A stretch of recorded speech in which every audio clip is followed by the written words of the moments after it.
One thing I wanted to mention, Duncan, is I thought the first time that we did a podcast, I thought it was hilarious because we were talking about, actually, you were talking about some of the weirdest references in religious literature, and I was like, fuck, this man knows everything. I mean, I teach classes about the history of religions, and I was like, he could so steal my job any day. And then after that, you're like, I throw in some random hidden reference to a Led Zeppelin song without even making it explicit, and you are boom, you're on it immediately. And I'm like, is there anything that this dude doesn't know about? It's like, that's one of the thing that I thought was fun is that you seem to have a brain where fields that normally don't go together somehow found space in your brain to all fit in there. That's not typical. Who the hell are you, man? Well, you know, man, I have the exact same feeling when I get around people who are familiar with sports. Right. Like if someone knows a bunch of football teams and knows the players on the team and understands years of games, when I hear them talking about that, it's I can't understand how they can remember that level of detail about something that to me just seems like a endless repetition of random variables in the form of very athletic humans being rolled onto a green field like some kind of game of like primate craps where you're just rolling out these athletes and see the inverse, what number pops out at the end. Right. You know, and I understand it's like chess. That's what people are really into football with, like, because I've had friends who try to get me to like football by putting it in relation to like esoteric ideas, but I can't get into it. The only way that someone has really articulated football in a way that made me want to like get into it is they're like, no, it's like heroin. You get to shut your brain off and watch people slam into each other for a couple hours while you're getting drunk. That makes sense. And then it's like, oh, okay, now I get it. That makes fucking sense. Like, that fucking makes perfect sense. Somebody once told me that once you enter college, if you're a top athlete, then the schools are trying to recruit. You see, you know, where they want to put you, whether you're the best. You're great at basketball, you're great at football, you're great at a lot of stuff. So the coach will come up and hand you a candy. And story goes that if you unwrap it before eating it, then you're a basketball player.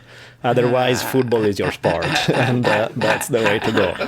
I mean, not to be stereotypical, but yeah, I can see the point. Yeah, right, man. So yeah, that's hilarious because football is such a this incredible sport. And the other thing that's really funny, not funny, it's the most dark, macabre thing ever, is that football players have taken to shooting themselves in the heart, so that their brains can be studied to determine the neurological impact as though it's a mystery. Shit. That's intense. Like it's a mystery. Yeah. It's a mystery.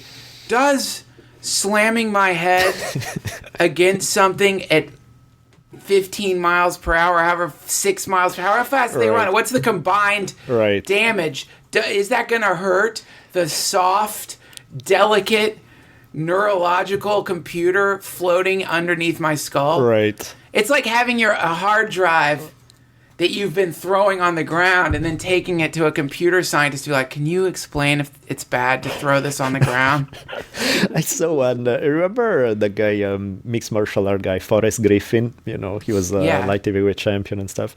There's a footage of Forrest when he was playing football in college, I assume, where there are all the other guys, you know, headbutting each other with the helmet on, kind of as this tough guy thing. Yeah. And he took his helmet off and headbutted everybody with the helmet on. And I was like, Jesus Christ. I mean, what can you say to that? You know, what can you say? Yeah. The folly of youth is what you say. Yeah, exactly. That's the folly of fucking youth, because cut to age 60. Yeah, that's sitting in a fucking recliner, the stink of your warm urine rising up from you. It's been kind of like festering there, mixed in with a thin trail of your diarrhea from the supplements that you have to eat just to keep yourself from not having a seizure. Right. A thin stream of drool rolling down the side of your face that's completely frozen from the third stroke you had. A complete inability to understand anything that's happening. Right. You know, no ability to articulate, to remember, no short-term memory.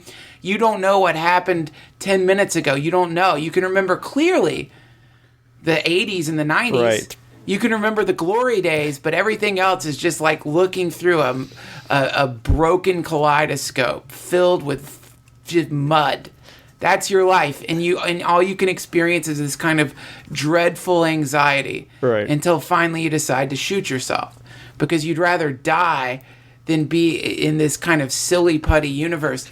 My philosophy professor, when I was in college, his dad died of Alzheimer's disease, and he explained it in the most horrifying way ever. He's like, imagine life where you sit down for breakfast, and then it's nighttime and you're standing in front of the mirror and there's no space between. Ooh.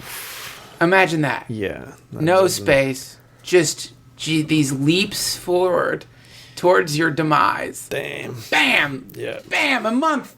2 months. 4 months. You have no memory of what you did in between. Wow. And then you just die. So that's Alzheimer's disease. And when you start fucking with your brain, it's like... that's not a good thing. Never. By the way, you paint quite a picture, man. Oh, There's something to be said there about that visual that you provided that will be stuck in my head for the next week.